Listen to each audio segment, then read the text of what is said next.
Bismillahirrahmanirrahim. Qauluhu ta'ala innal ladzina kafaru wa matu. Al-ayah. Al-Baqarah ayat 161. Innal ladzina kafaru wa matu wa hum kuffarun ulaika alaihim la'natullahi wal malaikati wan nasi ajma'in. Qauluhu ta'ala innal ladzina kafaru wa matu al-ayah. Firman Allah, innal ladzina kafaru wa matu ustudillah bihi ala jawazi la'nil kafir. Itu menjadi dalil bahwasanya boleh melaknat orang kafir. Dengan catatan ba'da mautihi. Setelah matinya orang kafir. Orang kafir itu mati.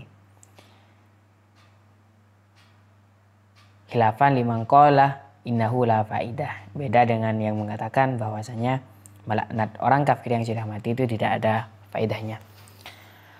Jadi ayat ini menerangkan bahwasanya orang kafir menjadi dalil bahwasanya orang kafir yang sudah mati, yang jelas-jelas mati kafir, itu boleh dilaknat.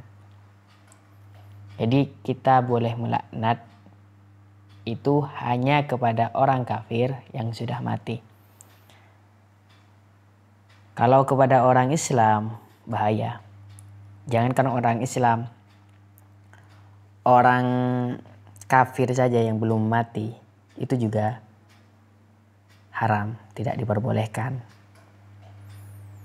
Kenapa? Karena kita tidak tahu nanti matinya itu bagaimana. Bisa jadi husnul khotimah, langsung masuk Islam.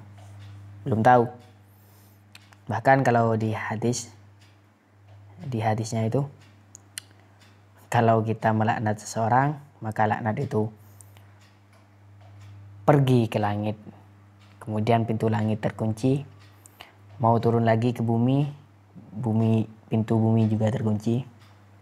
Kemudian laknat itu menghampiri orang yang memang dilaknat itu. Kalau memang layak. Kalau tidak layak, dia Islam. Misalnya dia Islam yang dilaknat kita. Maka naudzubillah laknat itu kembali ke kita. Ke yang melaknat itu. Itu bahayanya laknat. Jadi kalau ada orang melaknat orang Islam sendiri, itu layaknya orang yang melaknat diri sendiri. Karena mental kepada diri sendiri.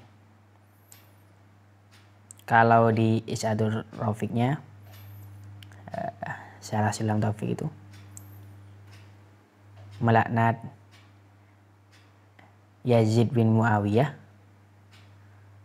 melaknat orang fasik Yazid bin Muawiyah, pemimpin yang kata ulama itu fasik, itu gak boleh.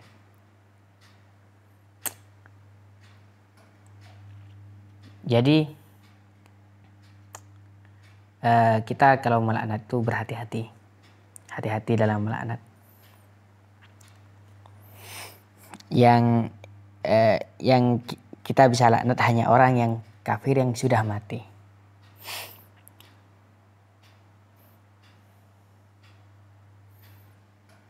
Itu kalau di Isyadur Rafiqnya ya setelah hadis itu. Setelah innal abda idza la'ana syai'an. Setelah hadis itu kemudian menjelaskan bahwasanya tidak boleh melaknat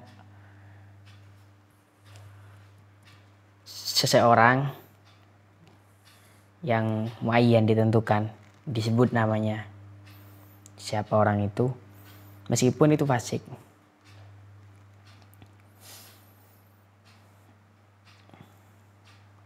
Karena khawatirnya nanti laknat itu akan kembali kepada kita.